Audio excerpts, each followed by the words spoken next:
그 다음에 이제 두 번째, 고구려의 멸망과 이제 발해의 건국을 통해서 멸망과 건국 어떻게 역사적으로 계승이 되어 있나 살펴보도록 하겠습니다. 우리가 보통 고구려의 멸망하면은 뭐를 그 다음에 배우나요? 통일신라. 우리 일반적으로 그렇게 배우죠. 고구려의 멸망과 통일신라. 그 다음에 고구려의 멸망과 발해를 연결시킨다고 할 때 우리는 고구려의 멸망 다음에 바로 발해를 공부하지 않습니다. 고구려의 멸망 다음에 통일신라를 공부하는 거죠. 그래서 통일신라를 공부한 다음에 발해를 공부할 때 그 발해는 그냥 남쪽에 신라가 있었으면 북쪽에 발해가 있었나 보다. 그냥 이렇게 배우는 거예요. 그렇게 배우지 말고 고구려의 멸망과 발해라고 하는, 발해의 건국이라고 하는 것을 계기적으로 이렇게 이해해 봐야 되지 않나 그렇게 생각을 해봤습니다. 그런데 이제 제가 한번 여기서 여러분께 한번 질문을 드려볼게요. 발해의 건국연대인데 혹시 여러분 발해의 건국연대 알고 계세요? 뭐 연도를 외우는 거는 역사 공부가 아니지만은 그 발해의 건국연대 말고 이렇게 한번 물어볼게요. 여러분 우리나라의 모든 나라는 역사상 모든 나라는 그 건국연대가 우리나라 역사책에 기록돼 있어요. 그게 맞든 틀리든. 고구려 백제 신라의 건국연대는 삼국사에 기록되어 있고 고려의 건국연대는 뭐 삼국사기와 고려사에 언급이 되어 있죠, 당연히. 그러면은 발해의 건국연대는 어디에 기록이 되어 있을까요? 유감스럽게도 그 우리나라 역사상에 우리나라 역사라고 했을 때 그 나라의 건국연대가 우리 쪽 기록에 나와 있지 않은 거는 발해의 건국연대입니다. 발해. 그러면 우리는 발해의 건국연대 하면은 어느 나라 기록을 우리가 따르고 있을까요, 여러분? 뭐 당연히 우리는 중국 문화를 이렇게 받아들였으니까 중국 기록이겠지. 뭐 당서, 뭐 신당서, 구당서, 뭐 거기에 발해 건국연대가 나와 있는데 우리가 그거를 따르는 건 아닐까요? 그렇게 생각하겠지만 그거 아닙니다. 발해의 건국연대는 일본 기록을 따르고 있습니다. 그러니까 우리가 뭐 일본석이라든가 뭐 일본 기록에 대해서 많은 뭐 불만이 있고 뭐 어떤 분은 믿지 못하겠다고 하는데 발해의 건국연대는 일본 기록을 따르고 있어요. 저는 이제 발해의 역사를 보면서 우리가 중국이 이제 고구려가 자기네 역사다, 발해가 자기네 역사다 주장하잖아요. 그럴 때 우리가 어떻게 대응하느냐? 고구려가 자기네들의 중국의 역사라고 하면 우리는 이렇게 삼국사기를 내밀면 됩니다. 여기 삼국사기 봐라. 여기에 고구려 백제 신라가 당연히 우리나라 역사라고 옛날 고려시대 사람들도 생각했고 오래전 사람이 생각했다. 뭐 그렇게 우리가 증거를 내밀 수 있어요. 그런데 발해가 중국의 역사다 그랬을 때 안타까운 거는 삼국사기처럼 이렇게 내놓을 만한 역사책이 없어요. 발해사는 유감스럽게도 우리가 발해사에 관심을 갖게 된 거는 조선 후기, 특히 이제 유득공의 발해고라는 책에서 이제 역사에 대한 발해에 대한 역사에 관심을 갖고 뭐 우스갯소리로는 서태지의 발해를 위하라고 하는 노래가 나온 다음부터 발해에 대한 역사를 관심을 갖겠다고 생각을 하는데 사실 우리는 지금 발해하지만 과거에 우리는 발해를 우리의 역사라고 그렇게 적극적으로 주장을 하지를 못했어요. 그래서 발해의 건국연대가 뭐 일본의 건국연대면 어떻고 발해의 건국연대면 어떻고 그거에 대해서 별로 커다란 문제의식을 갖고 있지 않은 거죠. 그래서 이 발해의 건국연대는 일본의 유치국사라고 하는 그 책에 698년으로 나옵니다. 그 다음에 중국에는 그 구당서에 정확한 연대는 안 나오고 698년, 700년이라고 이렇게 나와요. 이렇게. 그래서 이거의 공통 분모인 698년을 우리가 지금 현재 그 발해의 건국연대로 보고 있습니다. 그런데 이제 제가 이제 문제를 삼는 거는 발해의 건국연대가 우리 쪽 기록에 없는 게 아니에요.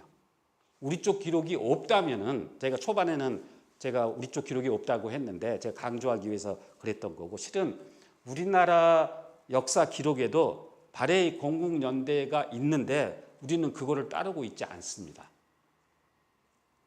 여러분 어떻게 생각하세요? 어떤 나라의 건국연대가 있는데 우리 쪽 건국연대의 기록도 있고 다른 나라에도 당연히 우리 주변국에도 어떤 나라의 건국연대를 써놨겠죠. 그럼 그걸 틀릴 때 우리는 당연히 어떤 나라의 건국연대를 따라야 될까요? 정말 특별한 이유가 없는 이상은 우리 쪽 건국연대를 따르는 게 당연한 거죠. 자, 이제 봅시다. 이제 이것도 이제 제왕운기와 관련이 있는데요. 삼국유사에는 발해의 건국연대를 678년으로 이렇게 기록하고 있습니다.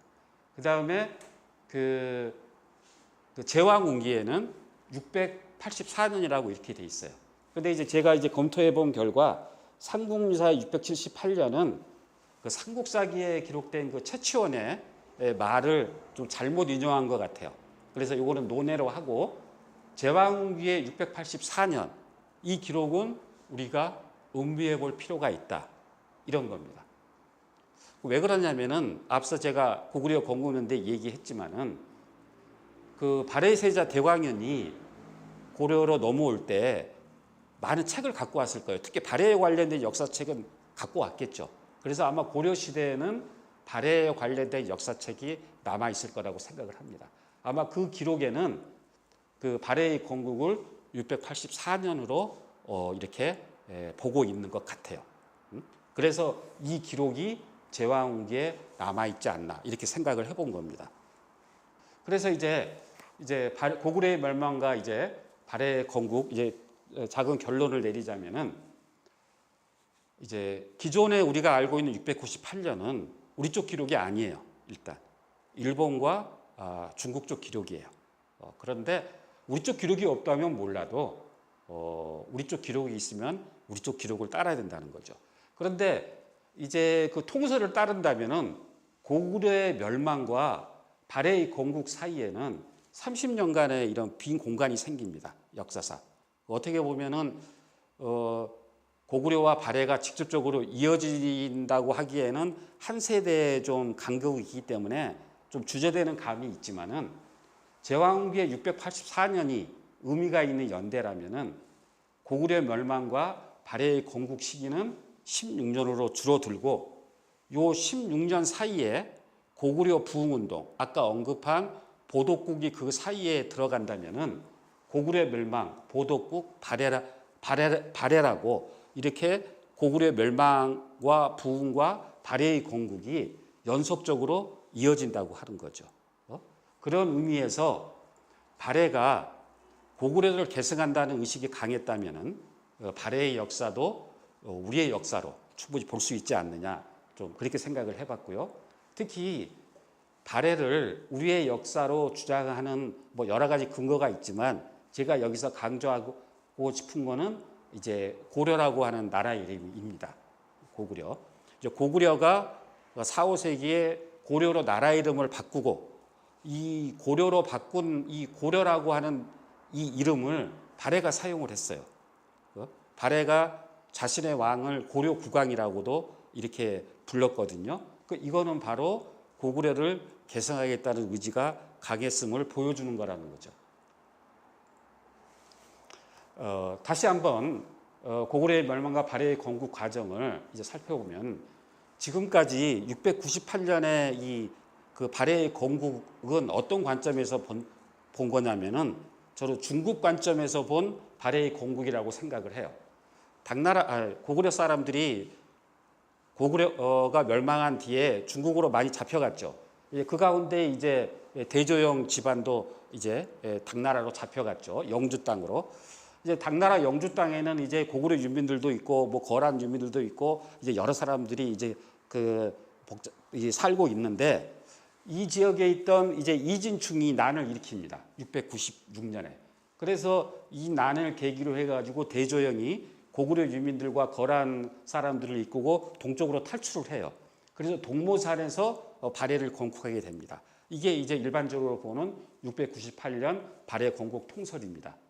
그러니까 이거는 중국에 잡혀갔다가 거기서 이진충의 난이 일어나자 그거를 기회로 대조영이 탈출을 해서 그래서 고구려를 발해를 세웠다. 이게 이제 그 중국 기록에 보이는 입장이에요. 그런데 저는 그런 그 대조영 관점에서의 발해의 건국 말고 그 고구려 땅 내부에서 또는 그 다른 지역에서의 고구려 부흥 운동과 관련해서 발해의 건국을 살펴볼 필요가 있다고 하는 거죠. 무슨 말이냐면은 고구려가 668년에 멸망했는데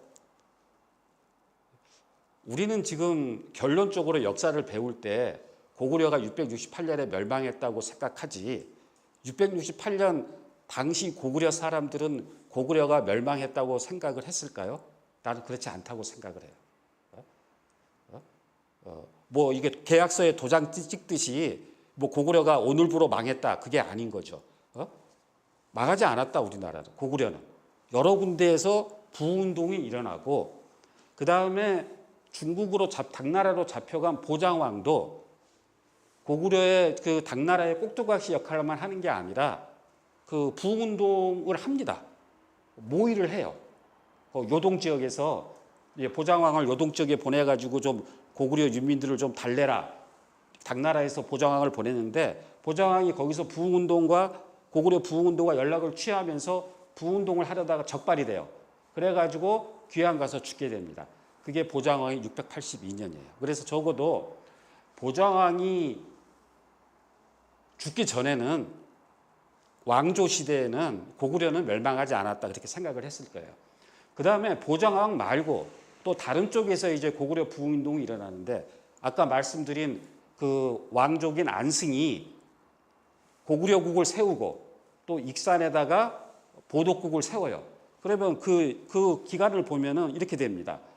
우리가 소위 668년에 고구려가 멸망했다고 하는데 안승이 672 바로 2년 뒤에 고구려국을 세워요. 한 4년 동안. 그 다음에 뭐 여의치 않아서 익산으로 내려가지만 거기도 고구려를 계승하겠다는 보독국을 세웁니다. 그게 이제 그 683년까지 들어가요. 그래서 이 그 제왕국의 684년이라는 거는 뭐냐면은 이제 보장왕이 682년에 죽었으니까 이제 보장왕을 중심으로 한 고구려 부흥운동은 한계가 있다. 왕이 죽었으니까. 그 다음에 안승을 중심으로 한 이 부흥운동도 이제 신라가 이제 보독국이 그 필요성이 이제 없어졌으니까 신라 입장에서 보독국을 없애는 겁니다. 그러니까 보독국에 있던 일부 사람들이 이제 고구려 본토로 이제 돌아갑니다. 부흥운동을 하기 위해서. 이제 이러한 그 시간적 연장선상에서 684년쯤에 고구려 옛 땅에서 이제는 보장왕도 아니요, 안승도 아니요, 우리들 나름대로 고구려를 계승하는 나라를 세워야 되는데 고구려라는 나라로 계승은 하지 못하고 발해라는 나라 이름으로 아마 새 나라를 세우자. 뭐 아니면 684년도 이때에는 뭐 고구려라고 했을지도 모르겠어요.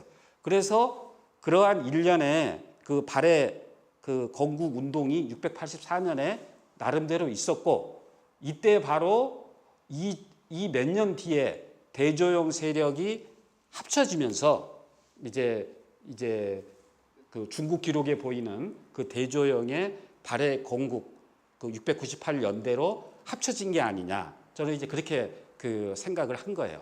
그래서 뭐 정리하자면은 뭐냐면은 고구려가 멸망한 다음에 수많은 세력들이 모여가지고 고구려를 다시 일으키자 했는데 그게 여의치 않은 거예요.